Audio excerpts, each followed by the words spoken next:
こういう感じでやったらいいでしょ。テロップつけない。めんどくさい。再生数は？再生数はもうなんか 5とか2とか3とかそんな感じ。まだね、やってね、1週間くらいだけどね、30投稿くらいはしてる。やればいいでしょ。そう実際そういう機材やるのって大事だと思う。でしょね、なんかやらないでじゃあテロップつけるのおかしくないとか、あれしないのおかしくないとか、このアングルおかしくないって文句言うやったら多分やった方が絶対いい。いや、そうだよね。いいと思うから、チャレンジしてない人が文句やったら違うから、やり始めたらそれはそれ絶対すごいと思うんだよね。まあね。そこに関してはまたやり始めたでしょ。しばらくやってない。どれくらいやってない。ネタは若干作ってはいるけどできないから、そこにやればいいでしょ。めっちゃリスペクトができる。いややろう。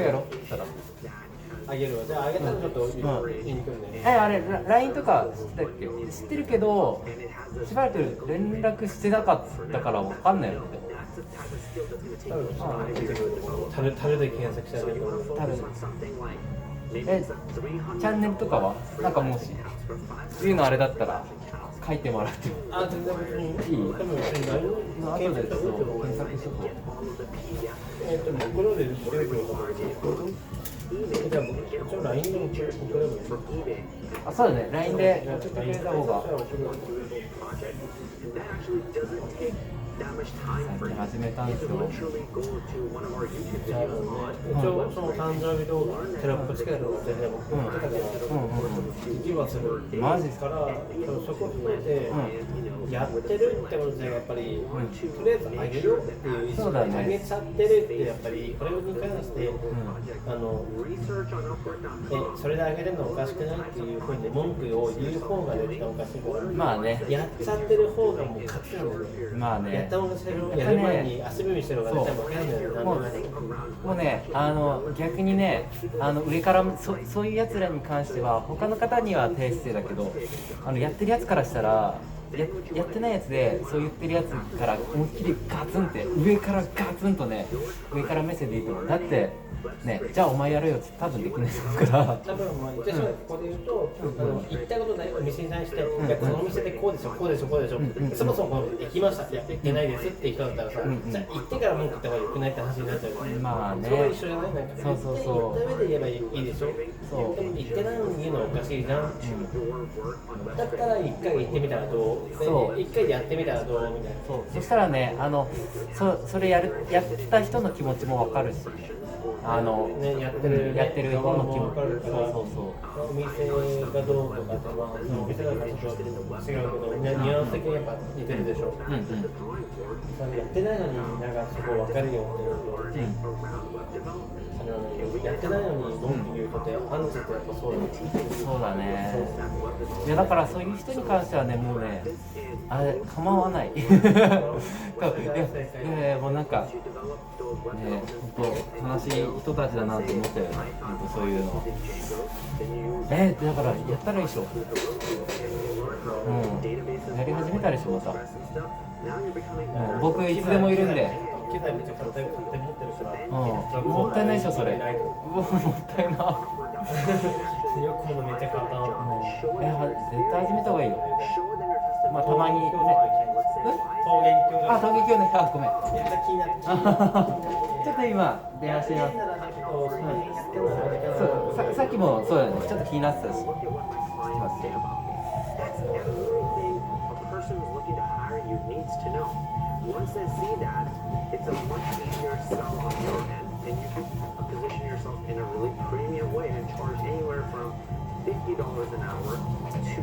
田村大臣決まりで操作されます。1名様どうぞ。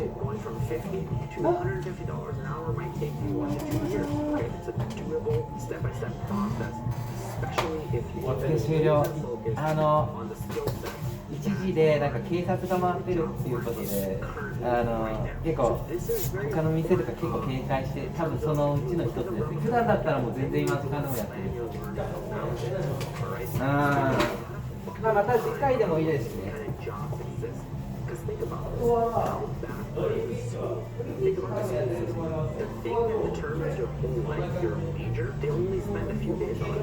when I was going to college, I had meetings with my counselor like probably once or twice a whole year. But those meetings determined 3 months or 6 months of my life.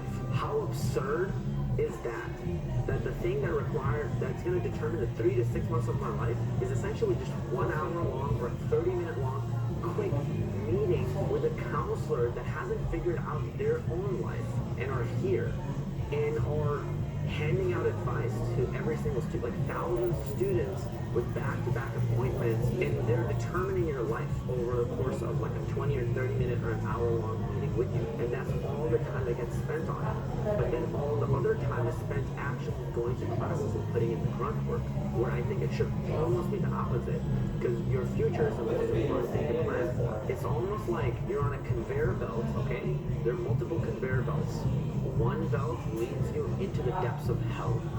The other conveyor belt leads you into heaven. Now, if you actually spend a lot of time thinking about, okay, this one leads me to hell, this one leads me to heaven, quickly do a quick Google research, which one is more pleasurable, and you find out it's heaven, then you get put on the conveyor belt, and then you keep going, right? But you have to put in the work to do that research. But oftentimes, if you don't do the research correctly, then you actually might get put on the track that's going to put you in hell and a lot of pain and, you know, a major that you never really wanted, and that's where you're going to get on the conveyor belt and start going, okay? And then it determines the rest of your life. So the school system is really backwards. I think they should spend like 20 or 30% of the time planning your future and showing you specifically what kind of jobs you'll be doing. What kind of skills do you need to learn now to be able to get the jobs you want? Okay, they don't actually focus on the job, which is the ultimate outcome that you want. You need to focus on that. So how can we apply, fix that broken school model and fix it in the Python freelancing world? Here's what I would suggest, okay? Here's what you need to actually do. You need to look at the relevant projects and spend 20-30% of the time, you know, on your freaking iPhone. Okay, I don't have my iPhone with me, but on your freaking iPhone, get the app Upwork.com. Put it on your fucking homepage, right next to whatever other, like the text messaging app that you have, or the phone call icon you have, okay? Put it on your homepage. Make it something fun. Make it something exciting.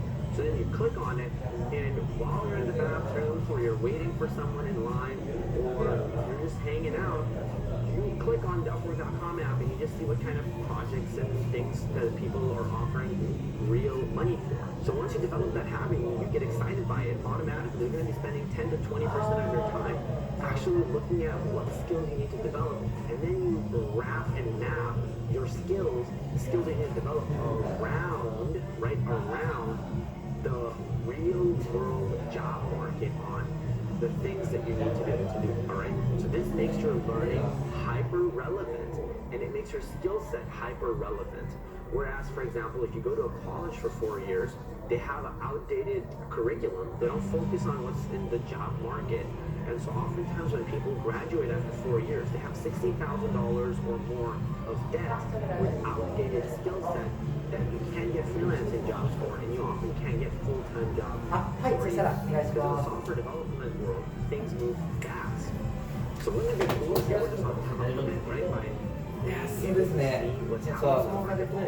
そう、案内所って基本もう決められて、お店の方から案内所がそもそも安いかどうかぐらいしかないから、意外とそういうことが安いのが最近知ったから、なんか場所の案内所によってめっちゃ高い場所がそういうところもね、やっぱ中にはやっぱりちょっとシステムが違ったりとか高いみたいなやつがよくあるから。Up until now, what have we done? Step number 1 was mastering the basics of Python, so you can get ネットの金額よりよくはそもそも安いっていう。場所によっては案内所の方が高くてネットが安いとかもある。若干ね、そのね、あるね、どっちかっていう、まあそれはお店の方針によってなんかすすきの大体案内所が安い。で、店によってしかも案内所の場所によってめっちゃ安いから。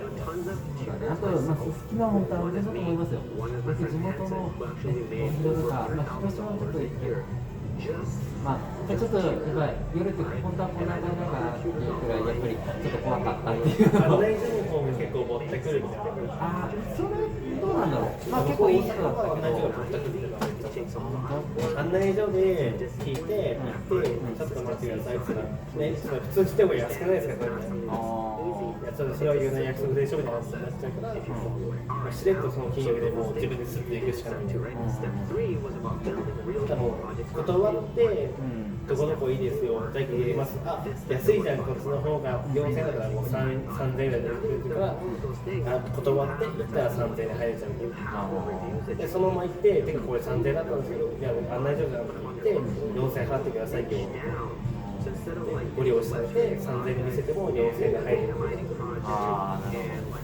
まあ、結構そこでめっちゃ安いかも。やっぱ安心して、逆にね、ちょっとお客さんがこの値段に慣れすぎてるっていう。いや、さすがにね、本当にね、一回安すぎる。そう、だからね、いやでも本来はやっぱりね、女性がやっぱ接客してくれて、やっぱりもうちょっと単価的にはね、高くないとダメなんだけど、やっぱりすすきの札幌の人が、やっぱりその金額に甘えて、ね、慣れきっちゃってる。ここからない人からって、いつぐらい入るんですか？バックは発生しないんですよ。あ、入んないの？そうです、そうです。お店ここにも入るんですそう、ホコペッパーみたいなもんなんで、ここにも入るけど、まあ、実質給与には反映されて、こう、バック。あ、それも反映されないです。それがこうなんか回ってくるわけでも全くない。CM とか、まあ、テレビとか流してるああいう宣伝費とかなんで、宣伝費は発生してるんですけど、じゃあここから入れたからここにない人いくらは来ない。そういうものはないです。じゃあ別にどこの案内所から行っても変わんない。あ、そうですね、バックとかは発生してないです。やっぱりね、ただやっぱりね、お店からのやっぱりね、信用があるんで。じゃあここから入れたらここからにも来たからそうやっぱりそれが評価につながるから。でこの案内所がどうにはなるけど、それでまあその案内所が残るかどうか。そうじゃないとやっぱりバックがさ発生もししてたとしたら2000円バックします3000円バックしますけど、そのバック大きいところにね送っちゃったりとかすることもね考えられなくもないし。そうでかくなった。はい、長部で案内所行きまでです。あ、超無料案内所です。駅前の方です。14の2階。はい。あー、了解です。はい。はい。来てる最中。だからなんかそれで僕が言ったからプラス何百円とか何千円とかでもなくて、なんかその合計があった上でこの信用が保たれて続くかどうかで、なんか今後ここが存続されるかどうか決まってくる。そういう感じなんで、そこも結構流してくれるから学校は。まあ、生きれるね、食えるね。で、そこら辺のはやっぱりそこの流してくれないからみたいな話があるわけ。中にはね、やっぱりそういうの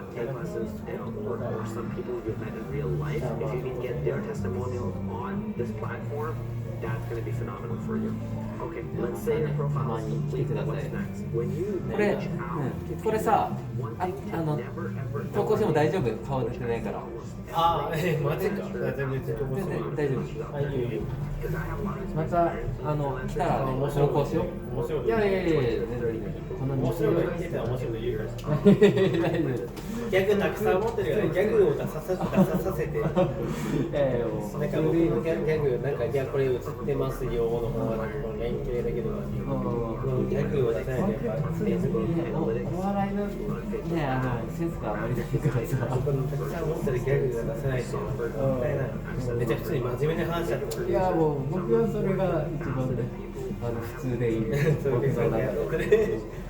あまり僕ギャガーだからね。I can tell you from personal experience. これきっかけでちょっとまた再開できたら。これでちょっと受け継ぎして。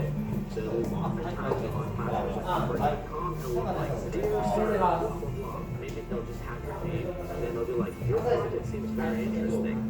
And they just rant about what they do. Okay? And then it'll be like, okay, why are you telling me that you do WordPress and Squarespace and Wix and all this when I specifically wanted